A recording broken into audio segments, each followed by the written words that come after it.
Atlas Geopolítico, o mundo em um podcast.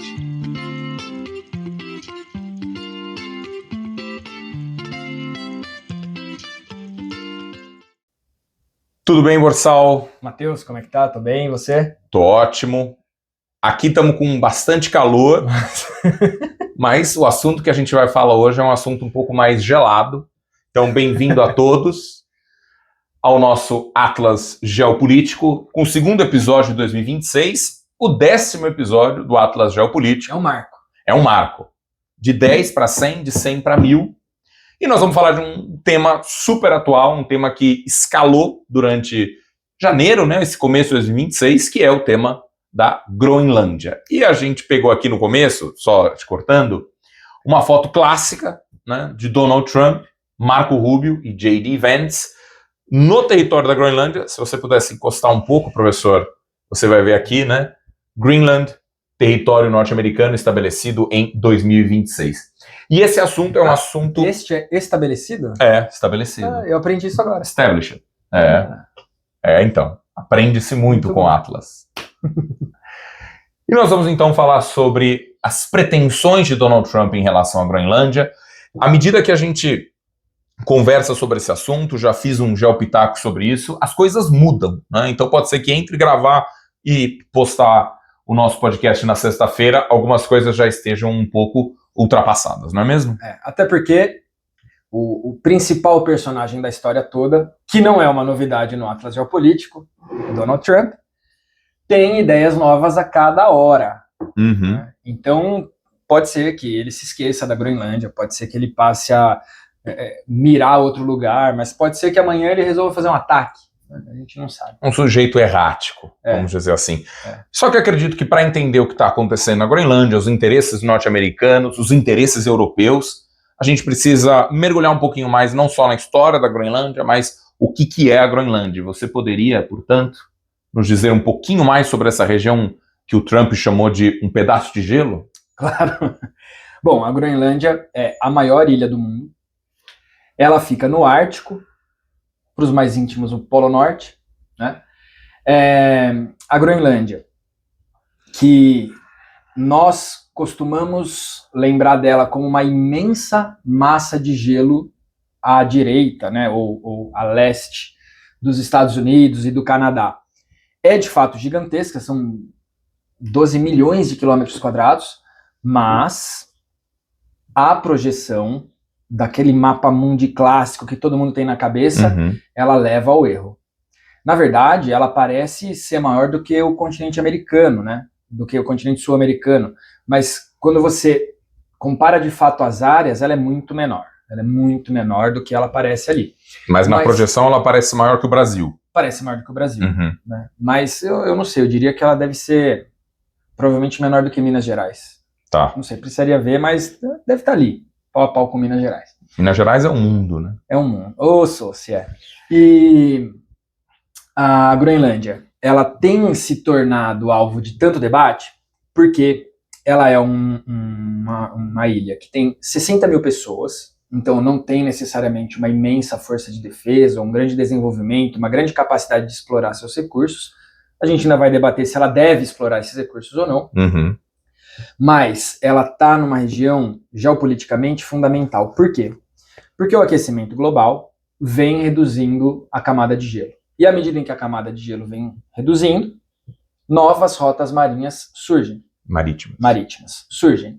E essas rotas, elas podem abreviar longos trechos que têm que ser tomados hoje por uma rota passando ali pelo polo e que reduziria o preço do frete, reduziria o gasto de combustível, enfim, do ponto de vista comercial é fundamental e tem uma grande reserva de terras raras e de petróleo. E a gente sabe que os Estados Unidos gostam de ter para si as reservas minerais mundo afora.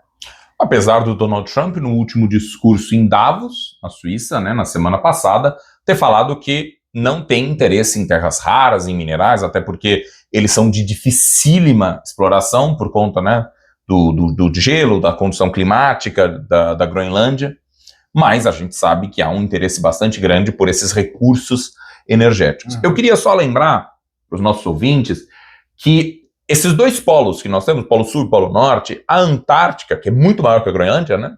Salvo engano, muito maior que a Groenlândia, a Antártica possui um tratado de décadas em que a Antártica é vista como uma região de pesquisa científica e de pacificação.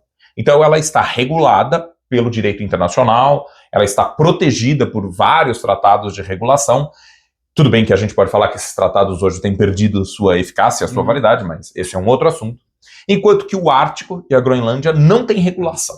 Então, a questão da Groenlândia, o norte da Groenlândia, o que vai ser a exploração, enquanto que a Antártica, o Polo Sul, não tem exploração mineral e não pode ter, a Groenlândia e o Polo Norte, né, as ilhas ao redor da Groenlândia, elas podem ter, o que desperta um grande interesse, não só dos Estados Unidos, mas de todos os países ali nessa região do Círculo Polar Ártico, né, acima ao norte do Círculo Polar Ártico. Sabe, em parte, o que explica isso?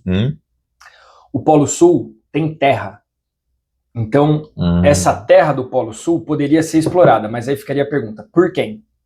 Isso geraria provavelmente um conflito na busca desses recursos, e como não é de ninguém, fez-se um acordo para que todos cooperassem cientificamente apenas ali. No Polo Norte, praticamente só tem água, não tem a base de terra, e todas as bases continentais que você observa no Polo Norte já pertencem a algum país. Ou é a Rússia, ou é o Canadá, ou é o Alasca, Noruega. Ou é a Noruega, chegando até ali muito perto. Mas o que se tem de fato no Polo é o oceano. Então, como já são territórios dominados por algum país, por alguma nação, não precisa haver um acordo, porque cada um toma conta de si. Entendi. Quer dizer, enquanto o Polo Sul é terra, o Polo Norte é água, é oceano, e não congela. Congela. As rotas ali são comprometidas. E é isso que você falou, e eu acho isso é um dos pontos de geopolítica mais interessantes, é uma abertura do Ártico, né, do Polo Norte, à navegação. Né? Você pode ir hoje, para você fazer um frete de navio de Xangai até Amsterdã, sair da China e chegar na Holanda, é dificílimo. Né? Você tem que atravessar oceanos, você tem que fazer uma grande rota. Enquanto que se você sair de Xangai, passar pelo Ártico, caso ele esteja, né, num processo de degelo, você abrevia o frete, diminui o combustível, como você falou, e isso pedágio, é interessantíssimo. Exato, você pode fazer uma navegação em terras internacionais, né? Em águas internacionais, exato. E nós temos, então, o Ártico é uma região inóspita, é uma região de pouca gente, né? Interessante, só para... Nós já estivemos acima do Círculo Polar Ártico, né? Nós somos ao norte da Noruega, e faz muito frio. Muito né? frio. E a Groenlândia, ela está, grande parte, né, acima do Círculo Polar Ártico, parte dela, e toda essa região, ela é inóspita, ela tem pouca gente, mas ela não é desprovida de organizações internacionais que cuidam ou que zelam pela região do Ártico. E eu acho muito interessante, e esse símbolozinho aqui é muito bonito, né, a gente se encontrou, fofinho, né, que é o símbolo, o slogan do Conselho do Ártico. O Conselho do Ártico foi estabelecido em 1996, bem recente, completando aí, 30 anos, e é composto por alguns países, Canadá, Dinamarca, Estados Unidos, Finlândia, Islândia, Noruega, Rússia e Suécia, que é exatamente os países que você mencionou que possuem terras nessa região do Ártico.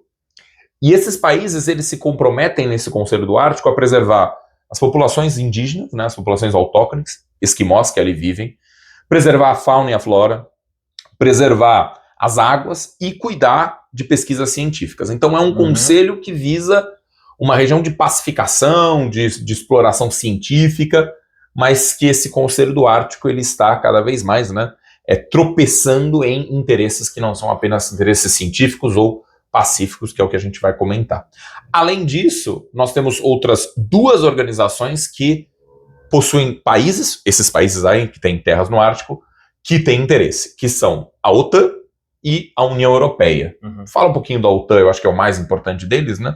A OTAN é a Organização do Tratado do Atlântico Norte, é uma instituição da Guerra Fria, né? Os Estados Unidos encabeçam a criação da OTAN para transformar os países que já estavam ali ideologicamente, politicamente alinhados aos Estados Unidos em uma aliança militar de combate ao bloco soviético, ao Pacto de Varsóvia, enfim. Então, inicialmente, a OTAN foi criada como um grupo militar de afirmação do bloco capitalista durante a Guerra Fria. A OTAN permanece, mesmo após o fim da Guerra Fria, ela continua existindo como uma aliança militar que tem um artigo de número 5 que é fundamental. O que diz esse artigo de número 5? Se um membro da OTAN for atacado, é como se todos tivessem sido atacados. E todos reagem contra a origem desse ataque.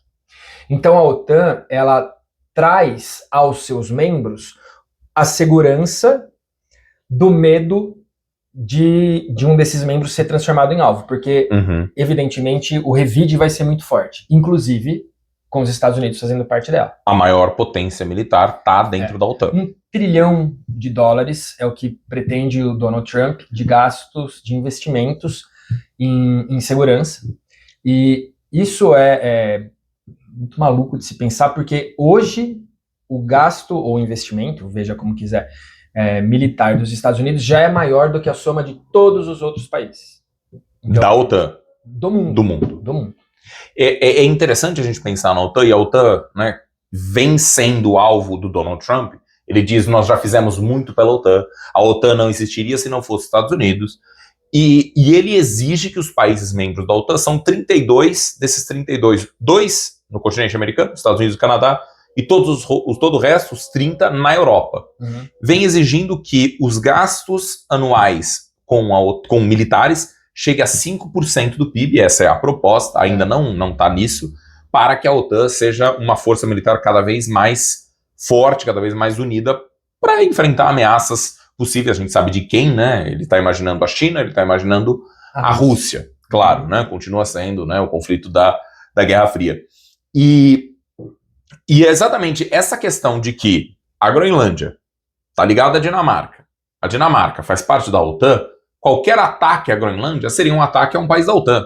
E que, portanto, todos os membros da OTAN estariam incumbidos, estariam, né, responsabilizados de defender a Groenlândia e, por fim, a Dinamarca. Né? Então esse é um argumento também que os europeus falam contra a pretensão do Trump, que a gente já vai falar, de anexar a Groenlândia. Né? Até porque, bom, eu acho que a gente vai se adiantar. Quer ir para frente, depois a gente... Vamos, só falar da União Europeia. A União Europeia, obviamente, é um bloco econômico de 27 países da Europa e que se une numa resposta às tentativas dos Estados Unidos. E que tem interesses também no Ártico, porque nós temos países da União Europeia que estão nessa região bem próxima ao Polo Norte. Só para... Então aí a gente já pode adiantar, precipitamos-nos, mas... falar exatamente da pretensão de Donald Trump em relação à Groenlândia. Pode começar. Então, quando a gente falou rapidamente no momento anterior sobre a questão de segurança, né, o Donald Trump fala muito sobre a questão da segurança, que a Groenlândia é muito desprotegida, que ele até brincou, né, que as forças de defesa da Groenlândia são 2 trenós. E a Dinamarca pôs mais um. E a Dinamarca pôs mais um. Então, quando ele diz que a Groenlândia está desprotegida, ele está querendo inserir na opinião pública a ideia de que alguém precisa proteger essa terra desocupada, entre aspas, porque senão os seus grandes rivais, inimigos, enfim, vão fazer isso. China e Rússia. Agora, o que é importante salientar é a Dinamarca sempre foi muito fiel aos Estados Unidos, durante todo o período histórico que a gente queira analisar.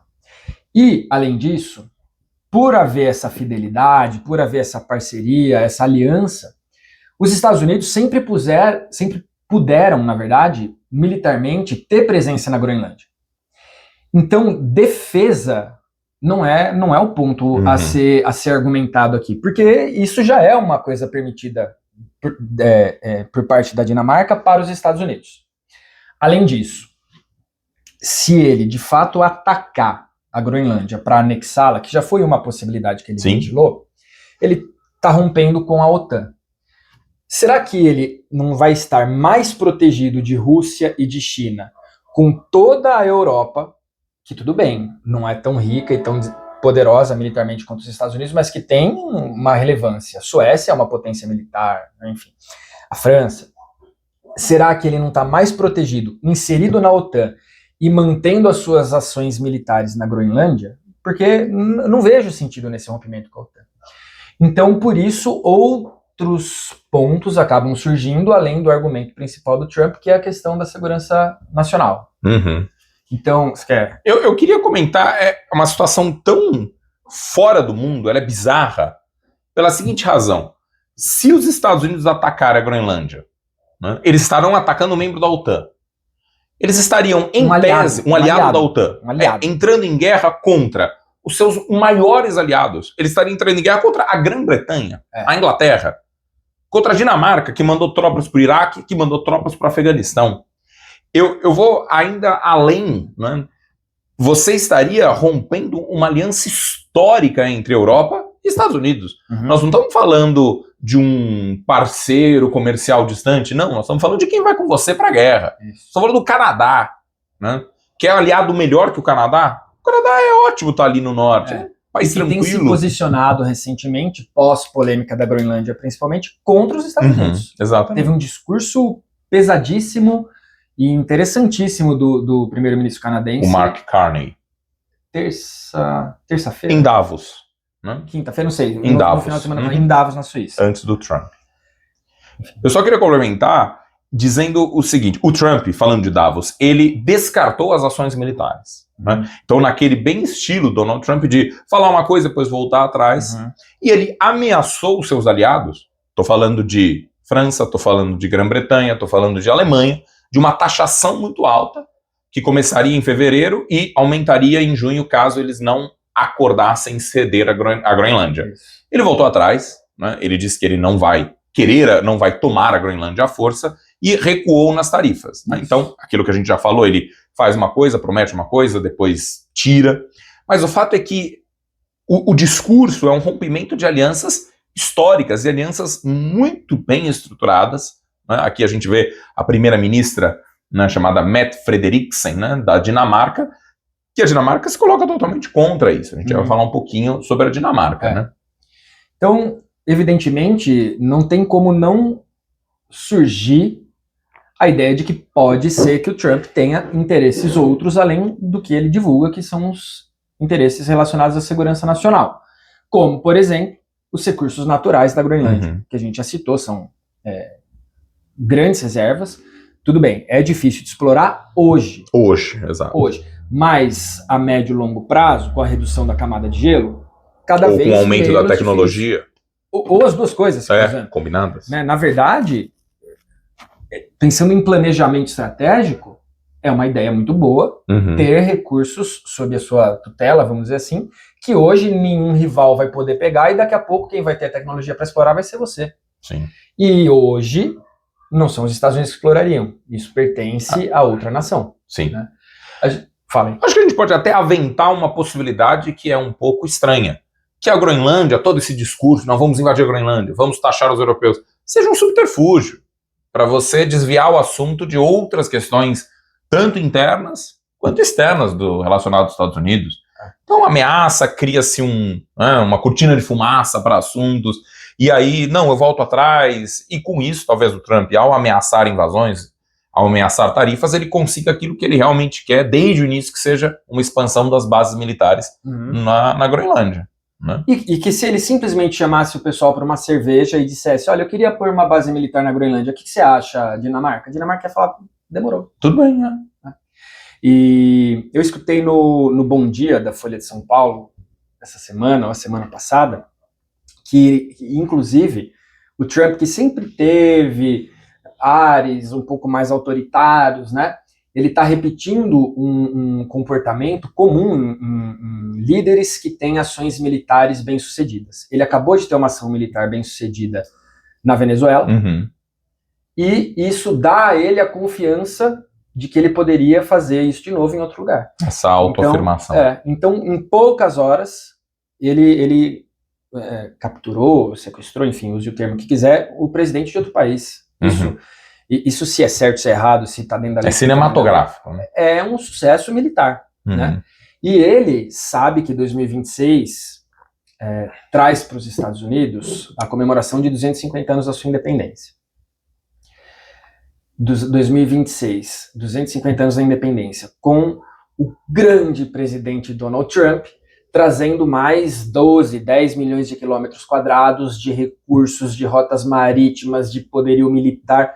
Ele A gente sabe que ele é megalomaníaco. Uma coisa pessoal. Ele gosta que o nome dele esteja em vários monumentos. Talvez seja esse o legado que ele queira deixar. Já que ele não vai ganhar o Prêmio Nobel da Paz, talvez que ele consiga alguma coisa de legado aos Estados Unidos. A gente vê aqui, rapidamente, né, as possíveis rotas que vão se alargar e se tornar cada vez mais viáveis com o degelo do Polo Norte. E essas rotas passam pelos países que compõem o Comitê do Ártico. Né? E para quem estiver assistindo no YouTube e não apenas ouvindo pelo Spotify ou pelo YouTube mesmo, ainda nessa imagem que você mostrou, a gente vê quão próxima a extremidade da Rússia está da extremidade ali do Alasca, né? Território americano. Território americano, o que mostra que essa questão de não querer a Rússia como vizinha já não existe, né? A não ser que... Enfim. E exatamente, né, todo esse discurso do Donald Trump fez com que a Groenlândia se unisse e se aproximasse até da Dinamarca. Então nós temos aqui o senhor Jens Nielsen, né, que é o premier, bem jovem, né, mais jovem que nós, premier da Groenlândia, primeiro-ministro da Groenlândia. Muito jovem.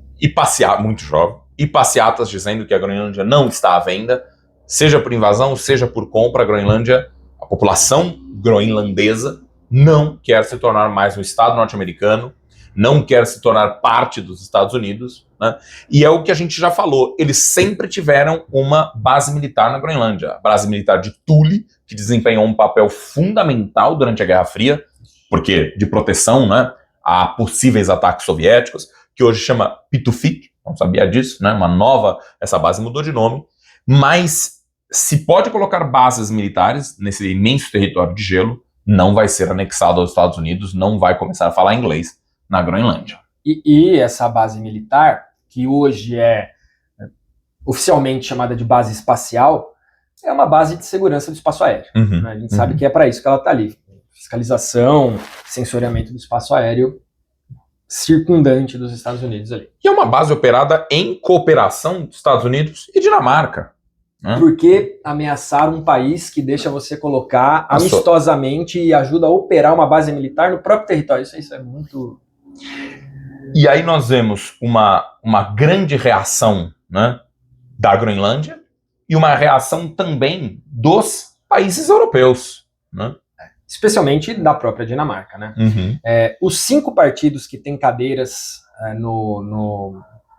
permanentes no Conselho de Segurança? Não. No plenário dinamarquês, os 5 partidos de oposição, de situação, se posicionaram contra a venda e, evidentemente, contra a anexação à força da Groenlândia por parte dos Estados Unidos.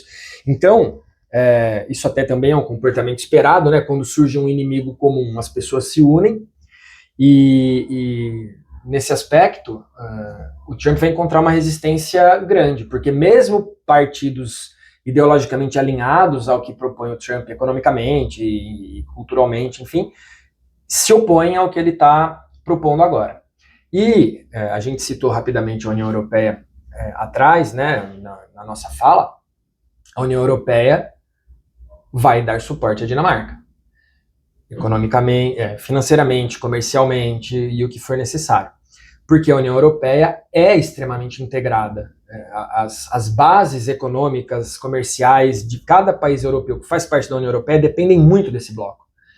Então, pode ser uma cisão absolutamente inesperada entre o continente europeu e os Estados Unidos, que sempre foram os 2 pilares do sistema internacional que a gente tem hoje.